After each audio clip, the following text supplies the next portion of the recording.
everyone, welcome to this edition of Culture Mosaic, a weekly journal that brings you the latest updates on the Vietnamese cultural and entertainment scenes in just 30 minutes. The common theme of this episode is different forms of creativity made by young people. It ranges from something very traditional like the áo dài ngũ thân or five-flap long dress, revitalized by a young man who has special love for his hometown, or a Gen Z artist with his recent hit song on YouTube, or book illustrators who have made their marks with international publishers and brought signature traces of Vietnam to foreign readers through colorful book pages. So let's join us on this Culture Express and find out more about the limitless talent of Vietnamese youngsters. Five-flap long dress revitalized by a man who has special love for Huế. Gen Z singer brings fresh air to Vietnamese music scene. Vietnamese artists who have made their marks with international publishers through their talents.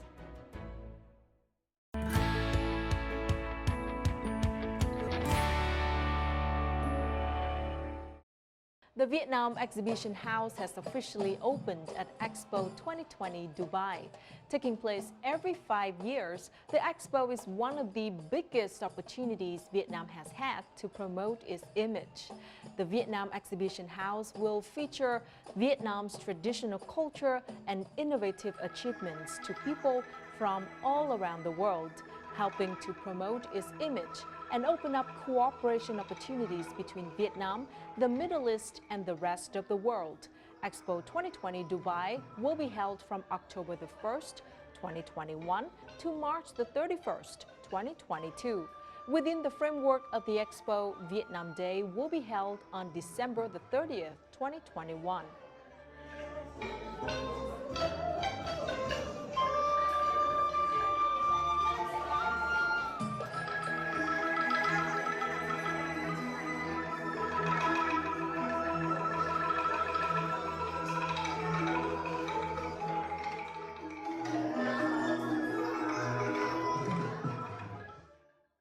Recently, poet Trần Quang Đạo and writer Võ Khắc Nghiêm were honored with the Southeast Asian Writers Award for 2019-2020 for the poetry book Flying in a Dream, or Bay trong giấc mơ, and the novel Thị lộ chính danh, or The Legitimate Thị lộ, respectively.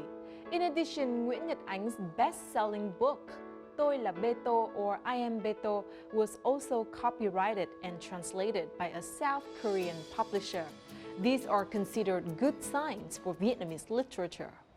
According to the tradition of the Brahmin Cham people, October the 4th is the day when the Cham people kick off the Kt festival in Ninh Thuận. However, this year, due to the complicated development of the COVID-19 pandemic, the Kt festival will not be held. As such, families will be organizing festivities at home instead. To avoid large crowds, people have been discouraged from inviting guests to their homes. They've also made changes to their routines to prevent and control the COVID-19 pandemic. This year's Kt Festival is special, with each Cham family celebrating the festival in their own warm and joyful way. Everyone hopes that the COVID-19 pandemic will soon be controlled and for good things to come to their families, villages, and homeland.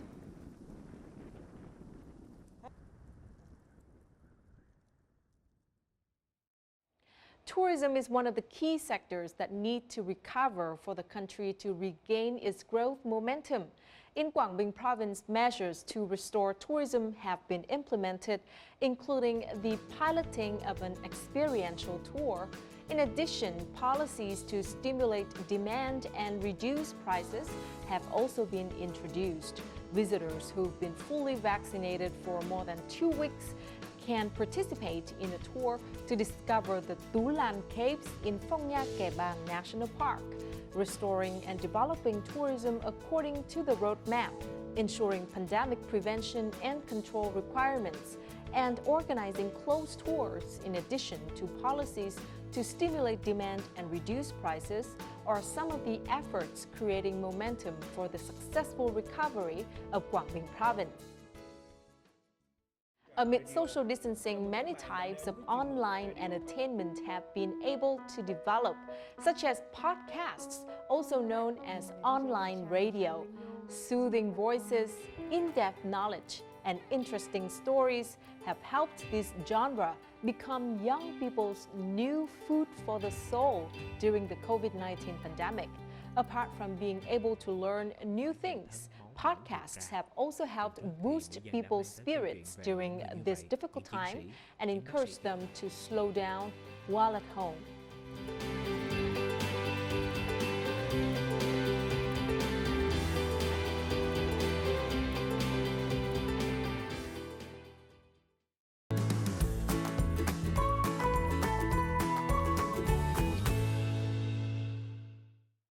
In the 18th century, the áo dài ngũ thân or five-flap long dress was worn by a wide range of people in Huế citadel, both noble and regular folk alike. Once popular in daily life, the áo dài ngũ thân disappeared for more than half a century. To bring the image of the áo dài ngũ thân back into everyday life, one man gave up the chance to become one of the leading fashion designers at a well-known company in Ho Chi Minh City to return to his hometown of Huế and revitalize the image of áo dài ngũ thân. So let's find out more about him in today's culture and lifestyle.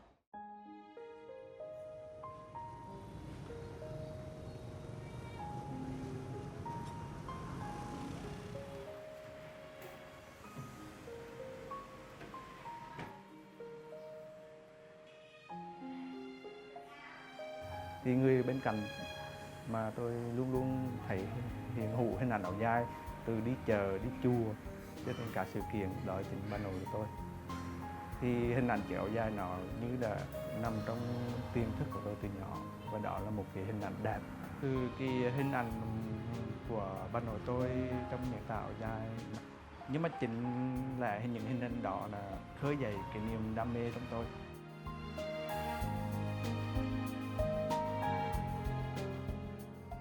Là niềm cảm hứng, cảm xúc để cho tôi tiếp tục cái công việc trong ngày hôm nay, là tình yêu dành tình yêu trọn vẹn với áo dài. Trong tôi luôn thôi thúc là sẽ xây dựng áo dài ngũ thân Huế. In order to reclaim the most authentic image of the áo dài ngũ thân, Quang Hoa has spent more than 2 years researching documents and visiting museums to look at relics to learn ancient people's sophisticated techniques and standards in designing, sewing and embroidering. The áo dài ngũ thân developed during the reign of Lord Nguyễn Phúc Khoát. It's called the áo dài ngũ thân because this kind of costume features 5 flaps and 5 buttons, which symbolize the 5 qualities of benevolence, righteousness, politeness, wisdom and faith, which are considered good human qualities.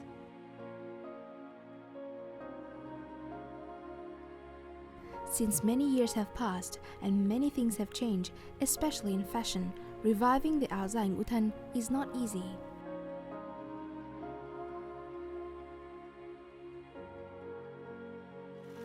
Huế là cái nôi của áo dài, nhưng mà chính bản thân người Huế cũng có cái sự e ngại nhất định về khi mặc cái trang phục.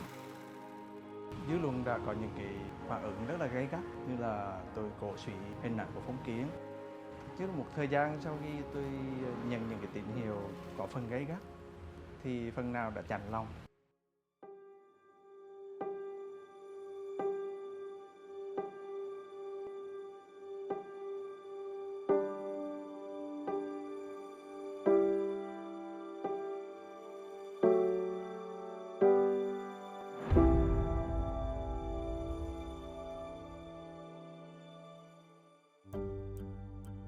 Chính cái khó nó càng thôi thúc cho mình thêm làm việc, vì khi mình định hình lại đó là cái niềm tự hào dân tộc, và cái áo dài truyền thống nó phải được khơi dậy.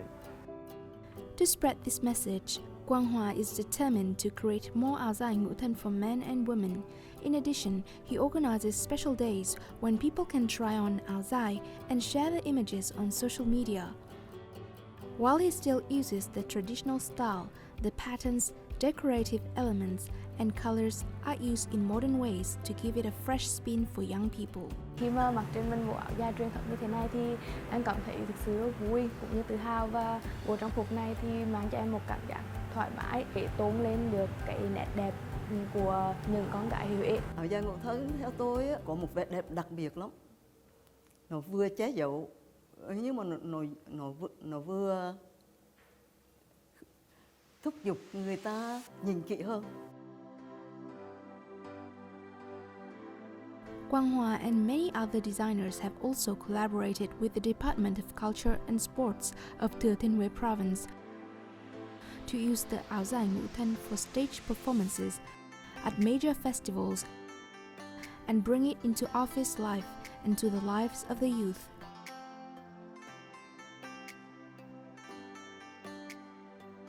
Áo dài ngũ thân đó còn là biểu trưng của vùng đất, là cái gần như là một cái ngôn ngữ để nhận diện cái vùng đất Huế, vùng đất văn hóa. Trọng tâm là áo dài ngũ thân, áo dài Huế, nó sẽ trở thành một trong những cái sản phẩm du lịch, dịch vụ đặc trưng. Tất cả các du khách khi đến Huế thì người ta đều mong muốn được mặc, được sở hữu cái áo dài này. Thanks to the movement launched by the Department of Culture and Sports of Thừa Thiên Huế Province and designers like Quang Hoa, the image of the áo dài ngũ thân has been revitalized and returned to modern life.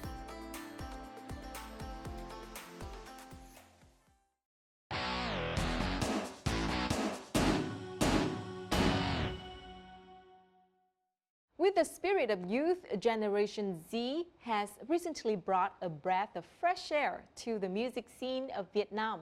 And today, in our On the Mic, we'll get to talk to a rookie, a Gen Z artist that is gradually asserting himself in Vietnam's music industry with his unique style. Stay tuned, because right now, we'll talk to the artist behind the recent hit titled Thích em hơi nhiều, or I Like You a Little Too Much, Wren Evans.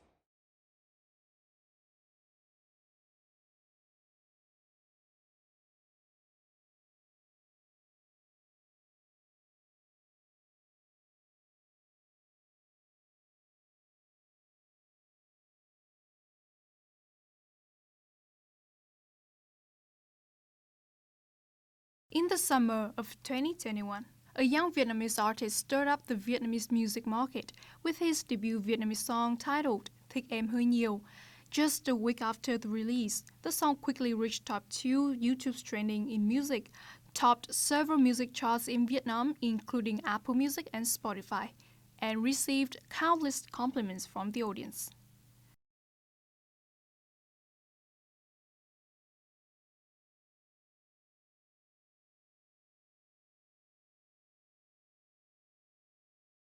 I'm sure you've just had a very chill time with the bossa nova melody of the song Thích em hơi nhiều, or I Like You a Bit Too Much. And the artist of that song is sitting with us right now. Hello, Wren Evans. So nice to finally have you on the show.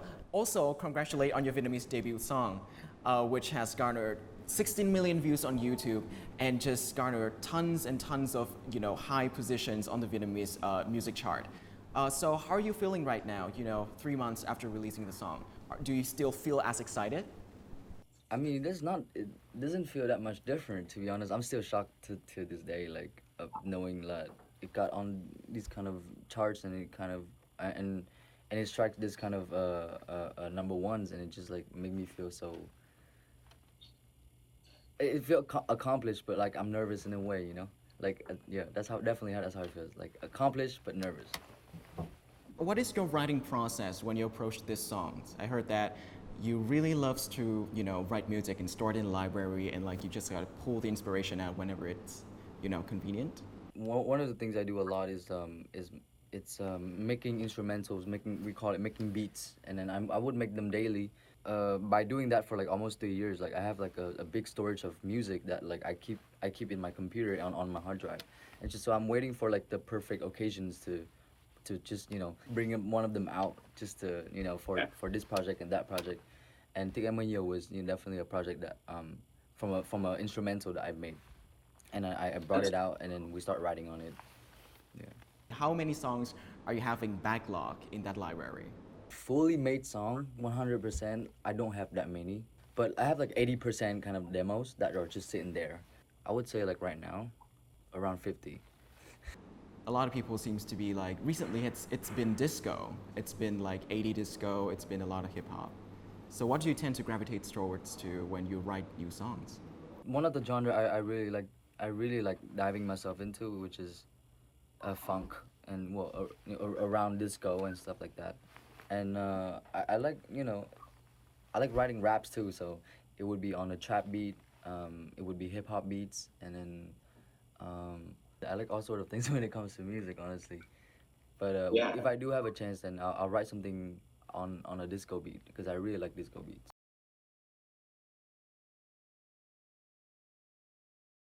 The young Wren Evans can rap, sing, and write music.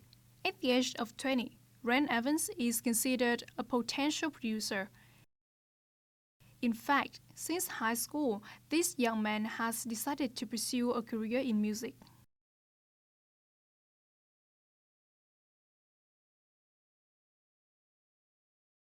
Going back to like the general thing, what made you decide to pursue a music career professionally?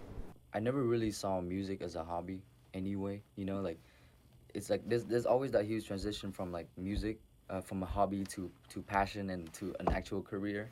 And for me, like I've always looked at, as soon as I started music, I've been like I've been doing it constantly. I've been doing it. It doesn't stop it as a hobby for me, because if it's just a hobby, then like I would have done it, sometimes, but as soon as I started making music, I was like, definitely it was a passion for me.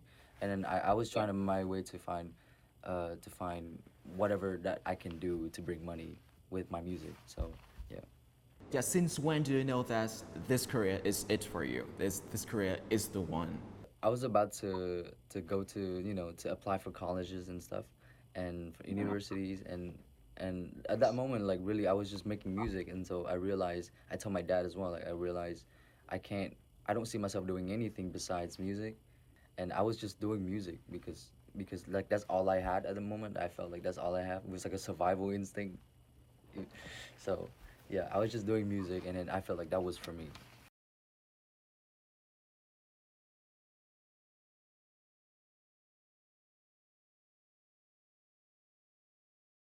Though he's still a new face in the V-pop industry, Wren Evans has left his own remark in the Vietnam's music scene.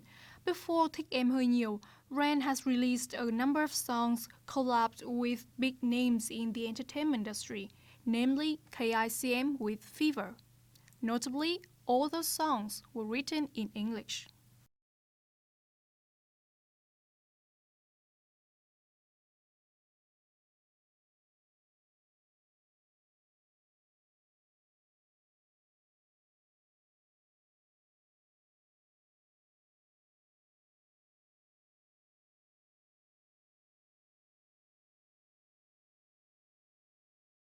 So how is your music style is shaped?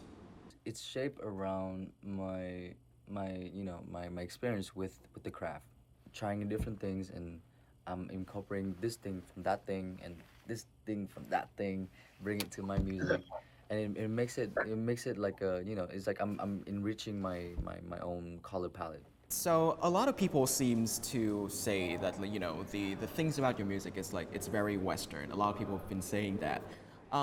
So what do you think about it? Is it like, do you think it's something that you should be concerned about, or it's something that makes you different from everyone else? As in now, I really don't see. I really don't see the fact that my music is really Western as a point of view, like as something that's unique, because there's a lot of music that's Western out there. So why would Western be something unique? I don't think so.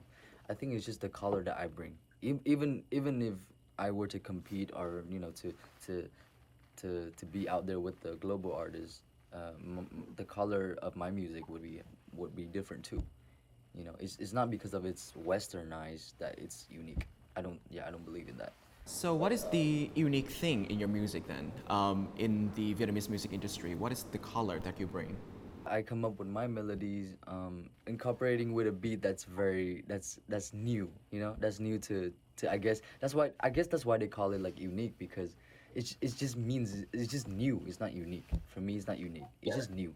Yeah. So before Thích Em Hơi Nhiều, or the English name, I Like You a Little Bit Too Much, you released Fever, which is a collab with KICM, as well as Fashion 3, Fashion Nova, and they're all in English, of course.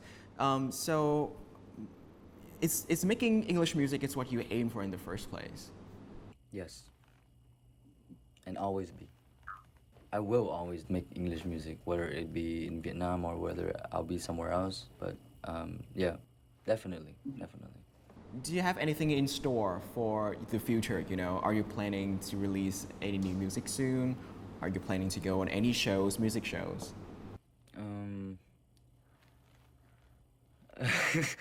Again, I don't really have a fixed plan for that, but there are a lot of them in the cooking. But we would decide later on like what will be released. Yeah, but as of now, I can't really tell. I really don't have any information. Just a snippet. Like, would it be in English or would it be in Vietnamese? Vietnamese. Great. I'll tell all of my Vietnamese friends. Thank you so much, Wren Evans, for participating in our show today, and I really hope that one day we will have the chance to meet again, and at that time, you'll have even more stuff to show. Thích em hơi nhiều nên em phải nghĩ sao nói vừa tai. Tại vì most of the time em ở trong tâm trí anh hết thời gian. Chỉ cần ngồi với em chút thôi, được không? Nhìn vào đôi mắt em, thế sao? Một thế sao mơ hồ? Dù môi đang cách nhau một chút, nhưng mà vì anh chưa muốn feel. Dù thích em hơi nhiều, chỉ cần ngồi với em chút thôi.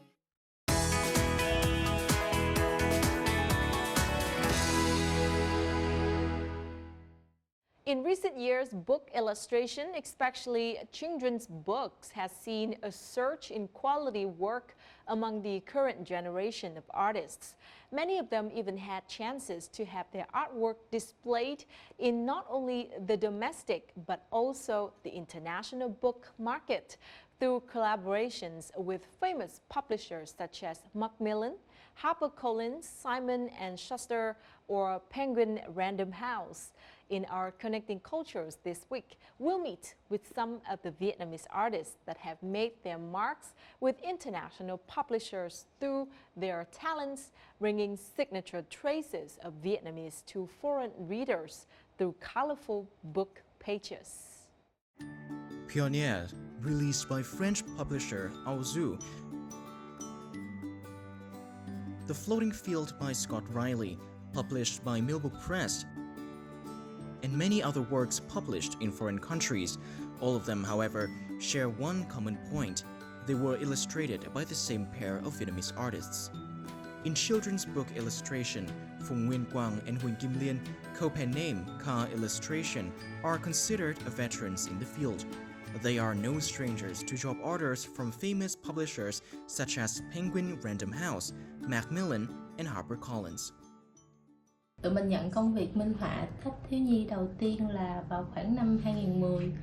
Lúc đó thì khoảng mới 18-20 tuổi thôi. Cho đến khoảng năm 2013 thì tụi mình được tham dự những cái workshop viết sách thiếu nhi. Của Room to Read.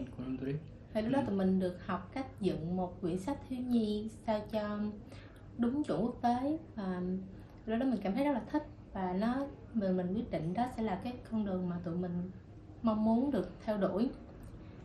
The big break came to the pair in 2015 when they won the Scholastic Picture Book Award of the Year with The First Journey, a storybook they both authored and illustrated. The book then was published in Singapore, Vietnam, and recently in the US, which garnered many positive reviews. Lúc mà mình bắt đầu vẽ cuốn này á, thì mình nghĩ ra cái hình ảnh đầu tiên á, là em bé chèo xuồng trên cái con sông cái lớn, ở dưới là một con trăng khổng lồ đang bơi phía dưới. Thì lúc đó cả mình với Liên đều cảm thấy cái hình ảnh này kiểu cực kỳ xuất sắc. Thì từ từ đó cái hành trình của bé An mới bắt đầu ra đời là em bé này là ai, tại sao em bé này lại phải đi học một mình, em bé phải gặp những cái chuyện gì ở trên cái con đường này và đi qua những cái nơi nào để đến trường. Những hành trình đầu tiên đi hiện tại của nó bây giờ là như thế này. Bản tiếng Mỹ của nó có tên là My First Day. Thì mình cũng khá nói về quyển này. Đây là cái chuyện mà tụi mình tự sáng tác về một cậu bé ở đồng bằng sông Cửu Long để đi thuyền, đi học. Thì nội dung thì khá là đơn giản nhưng mà lại có vẻ là được yêu thích, cho nên đầu tiên mình đem cái cuốn này đi dự thi cái cuộc thi Scholastic Picture Book Award. Thì được giải, tụi mình được giải nhất. Thì lúc đó thì Scholastic cũng sẽ hứa là sẽ xuất bản nó ở Singapore. Thì lúc đó tụi mình rất là thích, nhưng mà cũng phải 2 năm sau thì họ mới bắt đầu xuất bản, tại vì bắt đầu tụi mình còn phải chỉnh sửa và vẽ lại. Lúc mà mình viết xong quyển sách này ở trang sau thì mình được vẽ bản đồ Việt Nam ở đây và giải thích về vùng đồng bằng sông Cửu Long. Thì giống như là mình được giới thiệu một phần của Việt Nam đến với thế giới, và họ cũng rất là cảm thấy hào hứng. Và đây là một cái gì đó mới mẻ. Car illustration isn't the only one to reach out to international markets.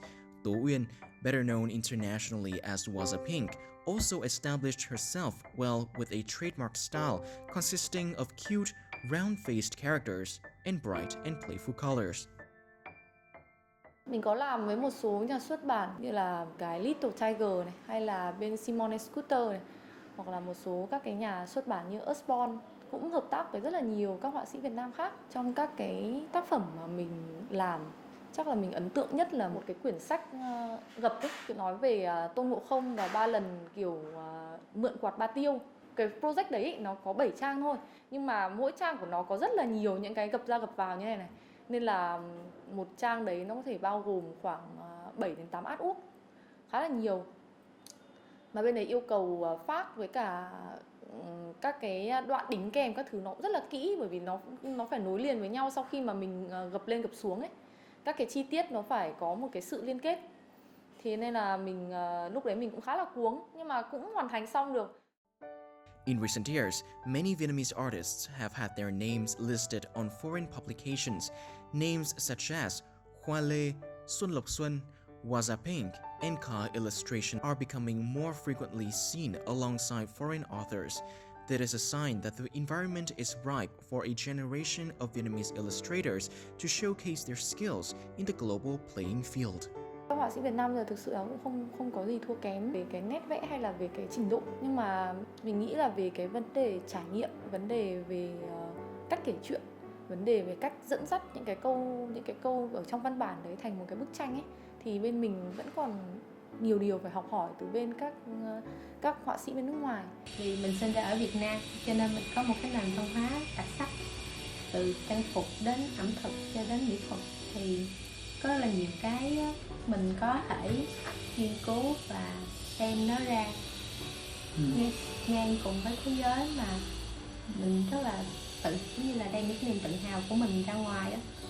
Thì đó là điểm mạnh mà họa sĩ Việt Nam đang khai thác và mọi người vẫn đang làm rất là tốt. And that is the end of our program. If you'd like to catch us online, download the VTVgo app from your Google Play or App Store, or tune in our YouTube channel at youtube.com/VTV4go for more of our programs. And don't forget to join us next week for another episode of Culture Mosaic. Goodbye for now.